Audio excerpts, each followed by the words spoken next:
Hello friends, আপনারা সবাই কেমন আছেন? আশা করি আপনারা সবাই ভালো আছেন।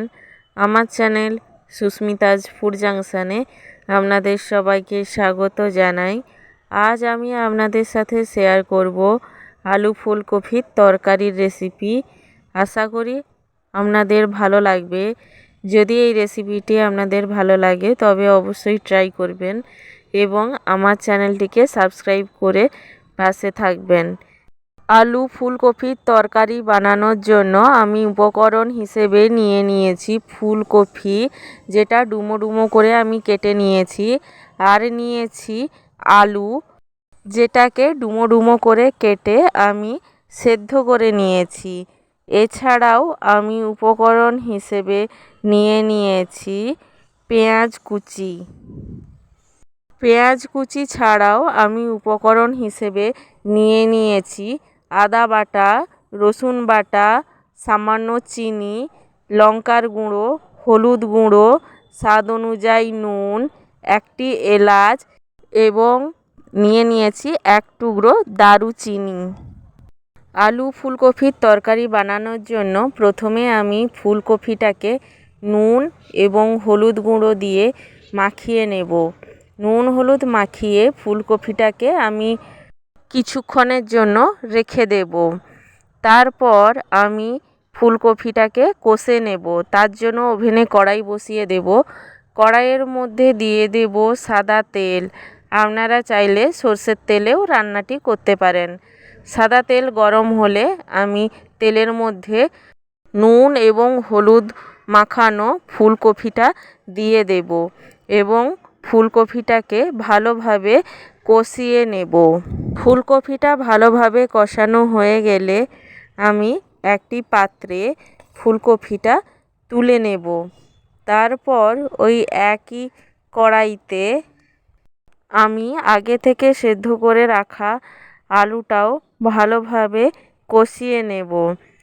আলুটা ভালোভাবে কষানো হয়ে গেলে আমি আলুটা একটি পাত্রে তুলে নেব। আলুটা তুলে নেওয়ার পর আমি আবারও ওভেনে কড়াই বসিয়ে দেব এবং কড়াইয়ের মধ্যে দিয়ে দেব সাদা তেল। সাদা তেল গরম হয়ে গেলে আমি তেলের মধ্যে দিয়ে দেব চিনি। চিনি দেওয়ার পর আমি তেলের মধ্যে দিয়ে দেব দারুচিনি এবং এলাচ। চিনিটা যখন লাল হয়ে যাবে তখন আমি তেলের মধ্যে দিয়ে দেব রসুন বাটা। রসুন বাটা দিয়ে সামান্য নেড়েচেড়ে নেওয়ার পর আমি দিয়ে দেব পেঁয়াজ কুচি। পেঁয়াজ কুচি দেওয়ার পর আমি ভালোভাবে নেড়েচেড়ে নেব। পেঁয়াজটা যখন ভালোভাবে ভাজা হয়ে আসবে তখন আমি এর মধ্যে দিয়ে দেব আদা বাটা। আদা বাটা দিয়ে মশলাটাকে নেড়েচেড়ে নেওয়ার পর আমি এর মধ্যে দিয়ে দেব স্বাদ অনুযায়ী নুন। নুন দেওয়ার পর আমি ভালো করে মশলাটাকে কষিয়ে নেব। মশলাটা ভালোভাবে কষানো হয়ে গেলে আমি এর মধ্যে দিয়ে দেব লঙ্কার গুঁড়ো এবং হলুদের গুঁড়ো। লঙ্কার গুঁড়ো এবং হলুদের গুঁড়ো দেওয়ার পর আমি আবারও ভালোভাবে মশলাটাকে কষিয়ে নেব।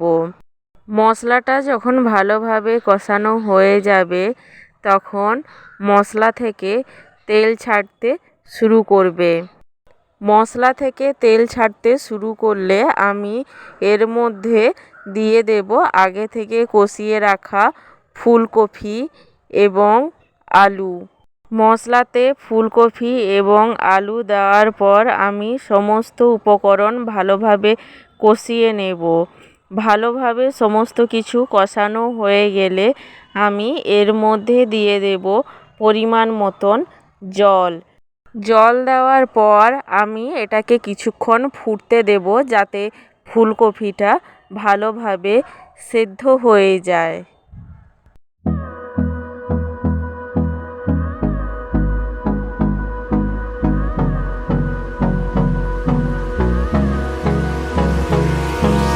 Hold me close till I get up.